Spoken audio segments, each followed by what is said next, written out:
All right, we'll have a moment of silent meditation and pledge to the flag.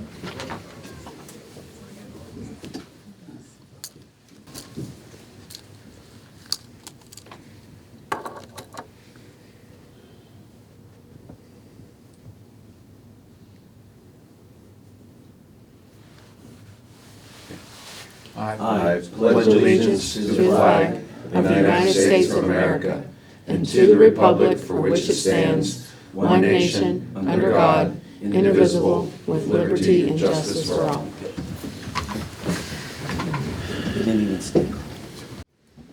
Call this meeting, the Monongalia County Commission, to order. It's March 12th, 2025, approximately 10 o'clock. All three commissioners are here. We will start with our consent and approval with our County Administrator, Renetta McClure. Good morning, Renetta. Good morning. You have 11 exonerations to approve for $5,955.12. Minutes for March 5th, 2025. Vouchers, General County Fund, $310,114.58. Magistrate Court, $95. 911, $1,619. Chestnut Ridge Park, $8,951.44. Camp Muffley, $717.41.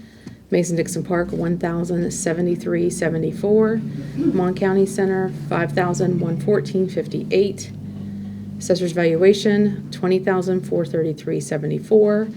Payroll, $1,828,163.41. Star City TIF, $273.75. ARPA, $112,106.38. Purchasing card vouchers, General County, $8,563.44. Chestnut Ridge Park, $499.66. Camp Muffley, $763.56. Mason-Dixon Park, $303.18. Mon County Center, $830.57. Assessor's valuation, $10,955 for a voucher total of $2,310,578.44. We have no budget revisions to approve. Position vacancies for boards and authorities are listed on our website. Fiduciary orders for March 12th, 2025. Move to approve the consent agenda items as presented. Second. We have first and second, all in favor? Aye. We have a couple additional fiduciary items. First, we Yes, have sir. an objection to the appraisement and annual accounting in the estate of Mary Lorena Foy. What's the will of the? Give me 1 second, I'm going to make sure I got my, Sure. Two of them, yeah. Right, we have to get the other one. okay, this one's for. I would recommend that we refer this to a fiduciary commissioner and give the petitioner 30 days to file the deposit with the clerk's office. For the hearing. Second. We have first and second, all in favor? Aye. And second? Second is a petition to remove the executor in the estate of Eunice Mullard. Okay. On this one, I would recommend that we request the estate's office to send a letter to the administrator to file the annual accounting or waive her right as administrator within 30 days, and also remove this one from the administrative closure list. Right. Second. And as a further point of discussion, in the event that no response is Yes. made within the 30 days, that we'll take action at that Yeah, point. the letter gives her 30 days to respond, Right. to file, respond, waive, either. And if she doesn't, then we'll have a recommendation come back to us we'll take up the petition at that time. Great. So we have first and a second, all in favor? Aye.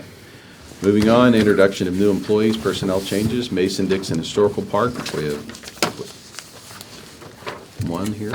Yes, sir, this is a rehire. Jamison Kuhn, who's worked for the park for several seasons, will be starting on March 17th, seasonal part-time maintenance at a rate of $14 per hour.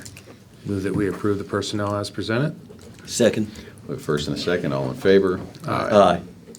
Next, we have circuit clerk. Yes, circuit clerk has a part-time employee, will be doing old civil files. Start date is March 17th, 2025. Her name is Erica Brooks, and she is going to be paid $12.50 per hour. You should be working on scanning those old files from Yeah. what I understand. So. Move that we approve the personnel as presented. Second. We have first and a second, all in favor? Aye. Anything else? Nope, that's all. Moving on to our comments from the public section. This is an open comment session. You please come forward, state your name, address, and you've got about 2 minutes or so to state your piece. So I will open the public comment section, and we've got a taker already. Please come on up. Sorry, I didn't mean to jump the gun. No, that's okay.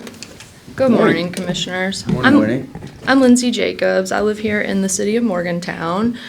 I'm actually here to talk about the state camping ban that's making its way through the State House, but I think it's relevant to the commission, and I'll just get right to why I think it's relevant to the commission, and that's because the county is gonna end up picking up the tab for the state's camping ban, and that the reason is that eventually there are a couple of different strikes or a couple of different penalties that folks will incur under the state's camping ban, but the ultimate penalty would be incarceration, and so that's ultimately the tab that you would pick up.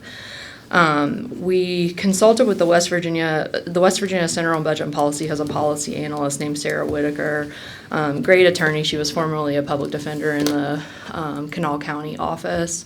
And so Sarah did some research and sent us an email, and if you just bear with me so that I can pull it up very quickly on my phone. Sure. Sarah looked at a couple of statutes for us to try to figure out what that was going to cost counties. And while we don't have an exact figure, she referenced for us I'm really sorry, y'all. I did have it pulled up, and then my phone went dark, and so now it's gone. She wanted me to point out to you a state statute, section 15A-3-16, funds for operations of jails under the jurisdiction of the commissioner. And so basically this just talks about what you all pay for inmates that are incarcerated in jails whenever folks are arraigned through the city or the county. And essentially what would happen if we had it remains to be seen whether Morgantown's going to have a city ban, right? We'll determine that in April.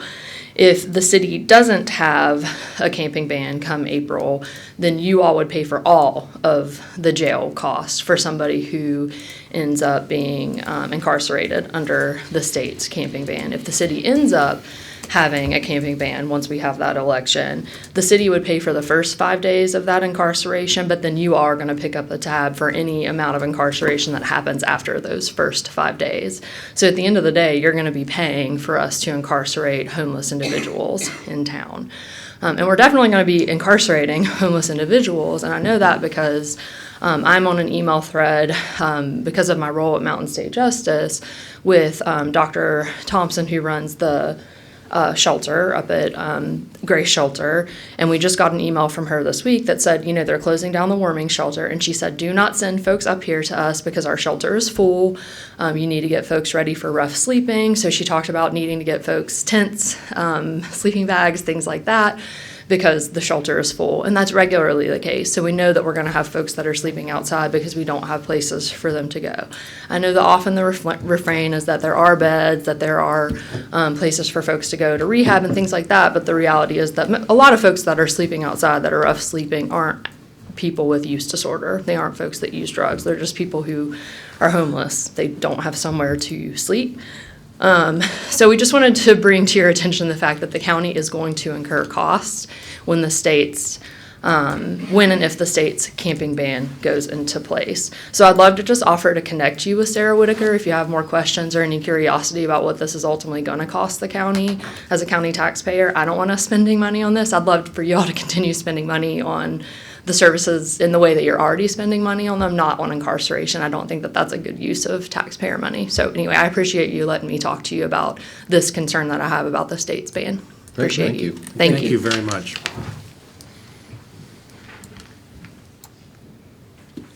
Anyone else want to come forward? No takers? All right, we'll close the public comment section. Next, we have a proclamation from the American Red Cross Month. Wait, Oh, sorry. Sorry. No, what? I will reopen the public comment section. And I honestly, Leslie Wilbur, Mountain View Manor and Dorsey, and I just wanted to reiterate a lot of what Lindsay said. As a taxpayer and homeowner in Mon County, I'm really disappointed to see one of our commissioners actively campaigning on behalf of state legislation that would cost us money, that voters in this county, in the city of Morgantown, have been pretty vocally against. I am involved with organizing with MOCA. I spend a lot of time talking to people in Morgantown, canvassing against the camping ban, and I had conversations with people, Republican, Democrat, Independent, all kinds of people across the political spectrum in this city who thought that a camping ban was inhumane. And even those who thought that it could solve some problems thought correctly, as I think Lindsay pointed out quite well, that it is costly and burdensome to our taxpayers. It is a waste of our resources, and a particularly cruel waste of our resources. I'd also add that I've been volunteering at the warming shelter and the day center multiple times, most weeks, since the beginning of January, because the county and Catholic Charities, et cetera, have relied on volunteer labor to keep that open during the day and to have a place for people to stay warm during the day, even during like the coldest of this very harsh winter that we had. And similarly, we did get, it has been passed along to us from Catholic Charities that this week we should expect to be people to be having a difficult time, and we should expect more difficult shifts at the day center because people don't have places to go. I know that we've had a commissioner state multiple times there are enough beds. There are not enough beds. We have, the administration at Grace Shelter, at Catholic Charities, telling us there are not enough beds. And we are losing 30 beds come Saturday when the warming shelter closes. And that was already not enough beds. There were people who, were still camping outdoors in the worst of the snowstorms. There were people who were kind of stressing their family and friend connections to couch surf. So I really want to push back against this notion that there are enough beds. There are not enough beds. There will be fewer beds come Saturday.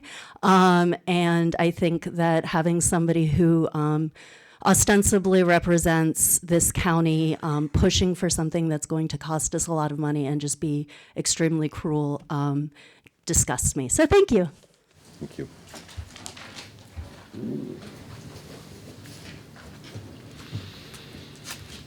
Anyone else? Going once, going twice?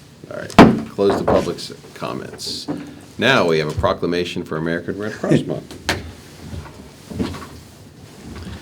Good morning, Commissioners. Glad to be here. I'm Jason Keeling, Executive Director of the Allegheny Highlands Chapter of the American Red Cross. How would you like to proceed?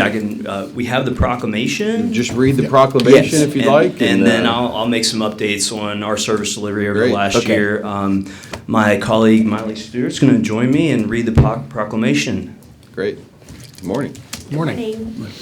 Whereas this March, we celebrate American Red Cross Month by recognizing the compassionate acts of people in Monongalia County and by renewing our commitment to lend a helping hand to our neighbors in need.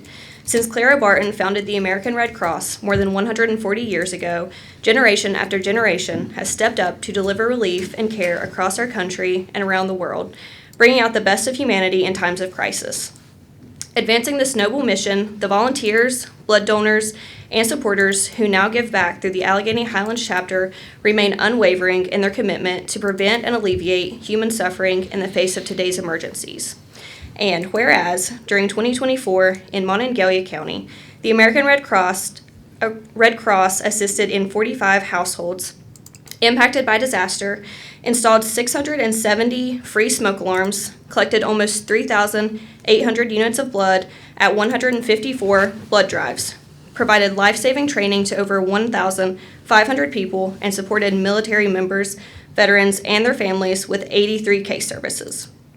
And whereas these voluntary and generous contributions shine a beacon of hope in people's darkest hours, whether it's delivering shelter, food, and comfort during disasters, providing critical blood donations for hospital patients, supporting service members, veterans, and their families, saving lives with first aid, CPR, AED, and other skills, or delivering international aid and reconnecting loved ones separated by global crisis.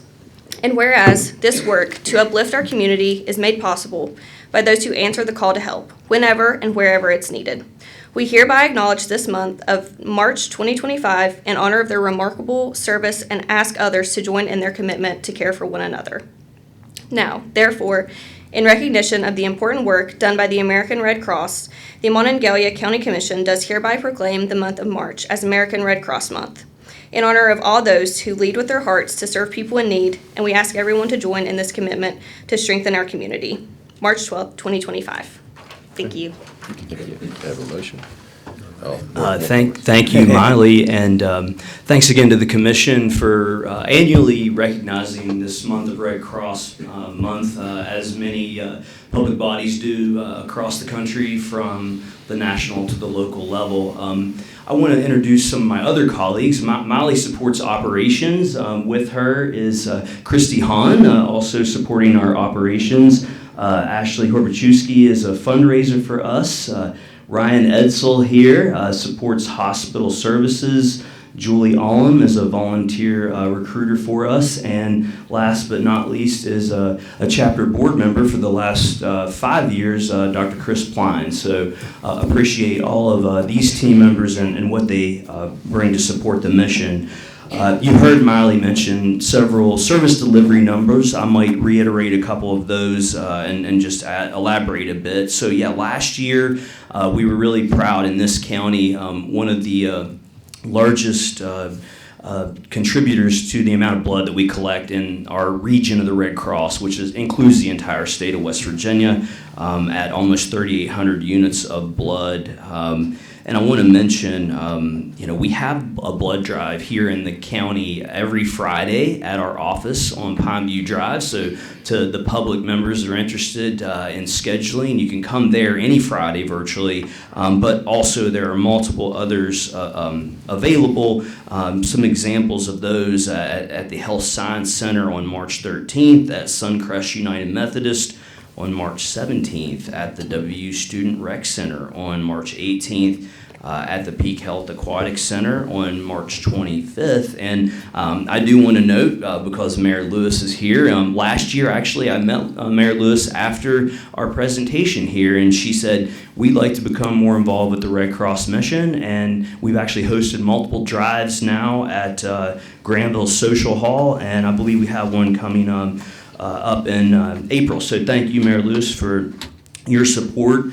And again, just to members of the public who would be interested in donating, you can do that by downloading the Red Cross Blood Donor app, going to redcrossblood.org, or calling 1-800-RED-CROSS. So that's one part of our service delivery. I'm just going to take a few more minutes, if that's take okay. your time, you're fine. Wanted to point out, we do have a service to the Armed Forces Division, and we provided 83 case services last year to Monongalia County residents. Primarily, that is through what we call emergency communications, where we are tasked to verify stateside emergencies that require service members to be temporarily leave from duty so that they can come home and attend to local emergencies at home.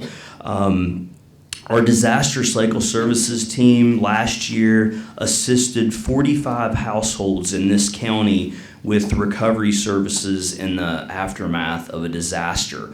One of those that's most noteworthy, perhaps, is just days after we appeared here last year, there was a fire at the Lofts complex here in town that affected approximately a dozen units, and our team members were there literally in the immediate moments, hours after that fire happened, and we're glad to those volunteers that helped ensure clients had their immediate needs met. I mean, with that part of our mission, we're making sure that people affected have shelter, clothing, food, replacement of any lost medications, eyeglasses, and emotional support. Our team members seek to be the best part of someone's, what could be arguably their worst day. As was also mentioned, our team installed 670 free smoke alarms in county residences, and we thank the firefighters and our volunteers who help make that effort.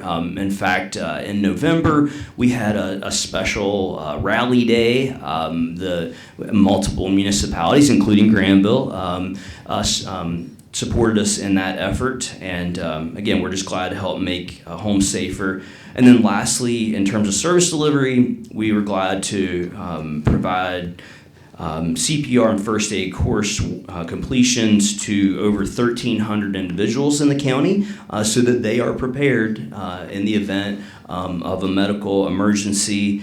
And we're also grateful to our partner at the Peak Health Aquatic Center. 186 people completed aquatics safety coursework there. And also shout out to the Aquatic Center because they help us to actually train trainers who go out into communities and provide aquatics instruction.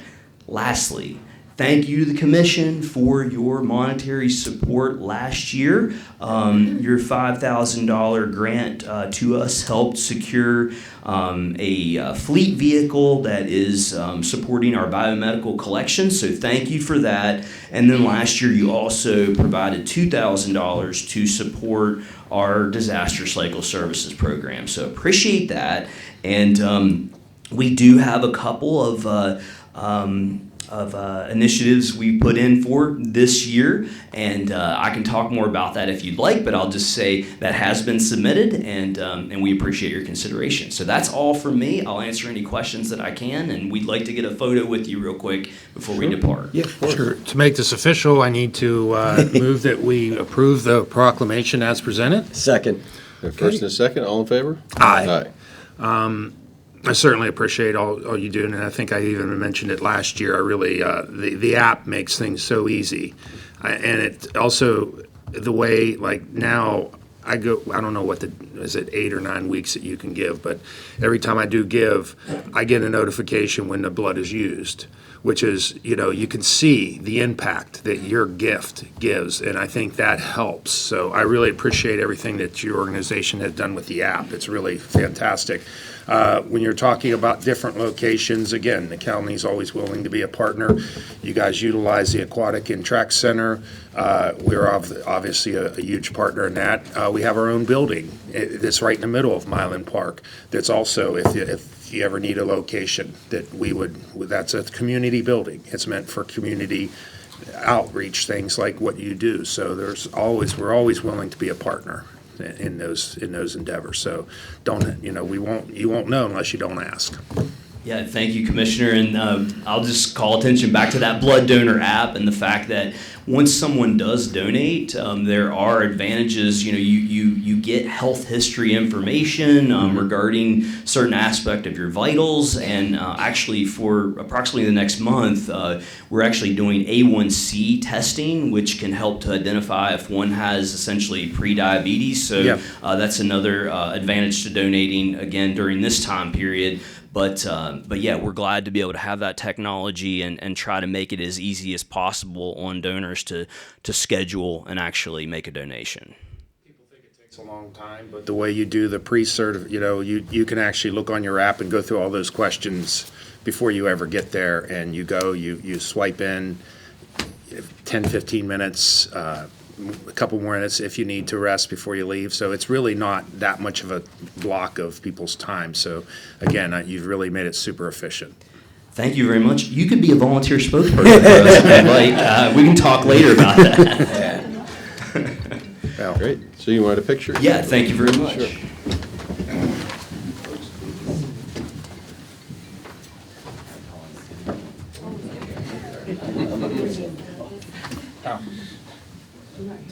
Almost that idea. We'll be back here. That makes it easier. Crowd in back Yeah. here. I assume you put that on. Focus.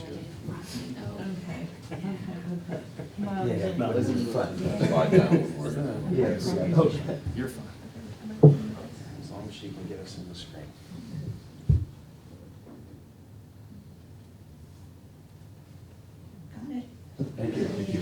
Thank you, sir. Appreciate it. Thank you for coming. Thank you all very much. Thank you for coming. Thank you. Thank you. Thanks for donating. I'm going to sign you up. Do you remember where your blood went to last night? I go look at the app. Mine goes everywhere. I don't really care, just as long as I know it's being used. All right, thank you very much. Coming up next, we have Grants Coordinator Colleen Kuhn.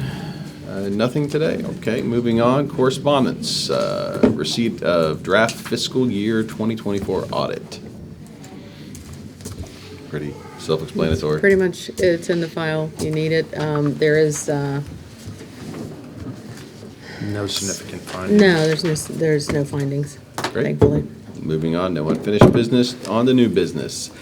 A, consideration to approve the request by the Monongalia County Abandoned and Dilapidated Property Enforcement Agency to move the following properties to the complaint stage in accordance with County Ordinance 2004-1.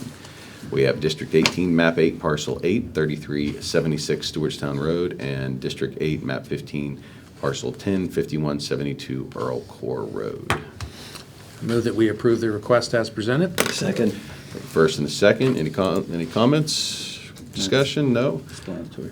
Then all in favor? Aye. Thank you. Moving on, consideration of a recommendation by the Monongalia County Abandoned and Dilapidated Property Enforcement Agency regarding the fines associated with a property described as 140 West Jackson Street. I move that we approve the recommendation as presented. Second. First and a second, all in favor? Aye. Thank you. Thank you, Alex. We have consideration of requisition number 100 for the University Town Center Economic Opportunity Development District subaccount. Requisition is for $745,443.95. I move that we approve the requisition number 100 for the UTC Economic Opportunity Development District subaccount. Second. The first and a second, all in favor? Aye. Next, consideration to approve requisition number 13 for the Series 2021B Harmony Grove Phase 1 Administrative Expense Fund. Requisition is for $3,376.25, and those funds will be paid to Step 2 and Johnson. I move that we approve requisition number 13 for the Series 2021B Harmony Grove Phase 1 Administrative Expense Fund. Second. The first and a second, all in favor? Aye. Next, consideration to approve requisition number 8 for the Morgantown Industrial Park Phase 2 Administrative Expense Fund. Requisition is for $3,372.84, and those funds will be paid to Step 2 and Johnson. I move that we approve requisition number 8 for the Morgantown Industrial Park Phase 2 Administrative Expense Fund. Second. The first and the second, all in favor? Aye. F, we have consideration of a tri-party agreement between Monongalia Health Systems, Inc., Monongalia County Building Commission, and the Monongalia County Commission regarding the properties described as Morgan District, map 17, parcel 2, and 7th Ward, map 54, parcels 224.1, 224.2, 224.3, and 224.4. Move that we approve the tri-party agreement between the Building Commission, Mon Health, and the County Commission as presented. Second. Any discussion? Just to provide a little background, and we have the attorney for Mon Health here if you'd like to chime in. But essentially, it's an agreement between, as I said, the three parties. Mon Health will convey to the Building Commission property. The Building Commission will convey to Mon Health property, and then the Commission will also release a ground lease with the Building Commission on former 911 property. So essentially, our 911 property is deeded under the Building Commission. This is the former property. The Commission has a ground lease for that facility through the Building Commission. Mon Health has expressed interest in that property, and they have offered another piece of property which they will convey to the building commission, which will be sold and the proceeds turned over to the commission. So we're getting something out of a building that we're no longer using. It's the best use of it would be the Monongalia complex. So it's kind of a win-win situation. Ed, did I describe that accurately? Yeah, that's an accurate description beyond the legalese. Yeah, I was trying to stay out of all And the. I won't go there, but we just want to, on behalf of the health system, Mr. Goldberg and Vandalia Health, we want to thank the commission, not only for considering, I know it's taken us a while to get to this point. That property was originally in Mon Health's hands in terms of possession, and then donated it to the county building commission for use of the 911 center. And the building that you all put together years ago in the early 90s, I think served its purpose well over the years, but outgrown. And certainly with their departure, we find that we could use that building as well. And we're growing, and it would serve a great purpose. So we want to thank the commission for your consideration of it. And thanks for pointing that out, because it was property that was given by the hospital over to the building commission. We built a building on it and utilized that building for 20-something years, and now we have our new 911 center. And to try to be a fair partner, for consideration of that building, we did, we agree that you had given us the property, so we were just looking for something that, for the building that we put on it, and just trying to get to that amount, so we were doing our due diligence with for our citizens, but also acknowledging the fact, the generous gift of the land years ago, that, it's only right that if Mon Health wanted it, that we figured out a way to give it back to you, and I'm glad that we've been able to do that. And certainly the improvements on the land with the building there will help us, give us a fresh start. We'll need to do some remodeling internally for our purposes, but it's a good footprint for us, and it's a great location, obviously. It was also a difficult property to actively sell as far as putting it on the auction block or in the open market, because Mon Health had a right of first refusal on that land, and secondly, as Commissioner Sikora indicated, we weren't apt to sell back a piece of land that was given to us so generously so many years ago. So the difficulty in valuing that property with taking out the land, which is the primary value of that property, quite honestly. I mean, the building has some use, but primarily in that footprint, the land has the higher value. So we were faced with a difficult way to deal with this, and this is a very creative solution, and we will obtain an asset that we can then sell and recoup some of the costs we had in the construction of the building. So we appreciate the work, and I believe this was partially David's brainchild. David Goldberg's Yes. Came up with the idea, and it's going to serve us well. So then we have, let's see, where are we? First and second. Yeah, we have first and second. All in favor? Aye. Aye. Thank you very much. Thank you very much. Thank you. Glad we could do this. Next, we have reports from elected officials.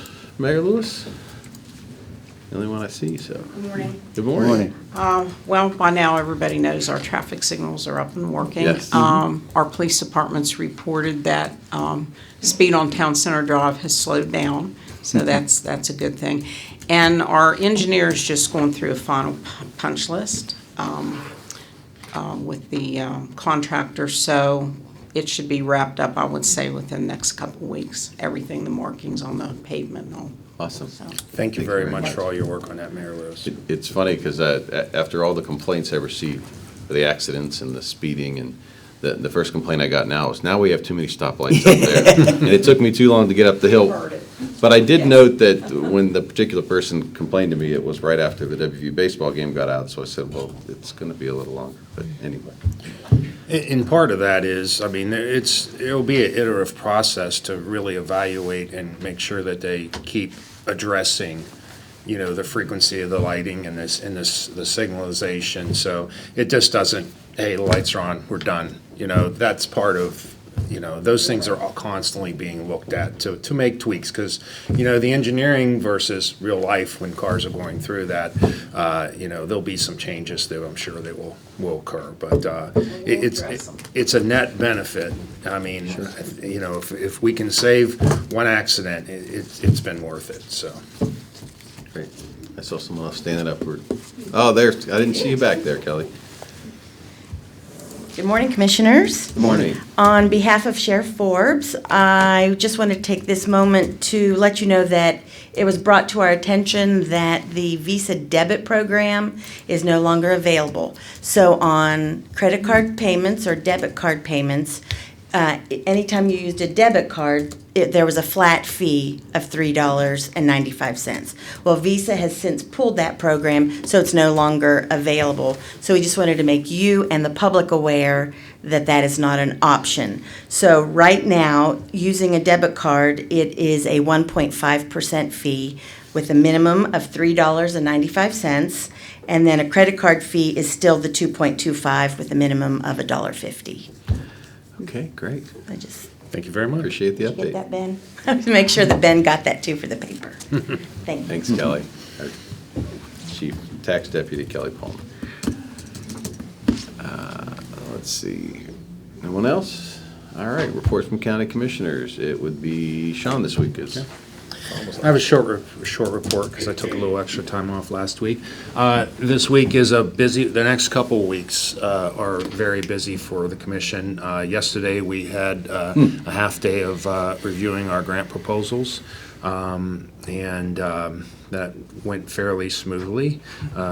Thanks again for all the effort in making that a smooth process. Today we have a regular day. We have multiple work sessions, budget hearings. Tomorrow is the second Thursday of the month, so that's a busy day for all my ancillary responsibilities with the Development Authority, MAP, Red Team. So we'll have all those meetings tomorrow. Friday we have staff reports, short staff reports, and then we have budget hearings, additional budget hearings. So you're going to hear a lot about budget hearings in the next couple of weeks. But that's really all I have.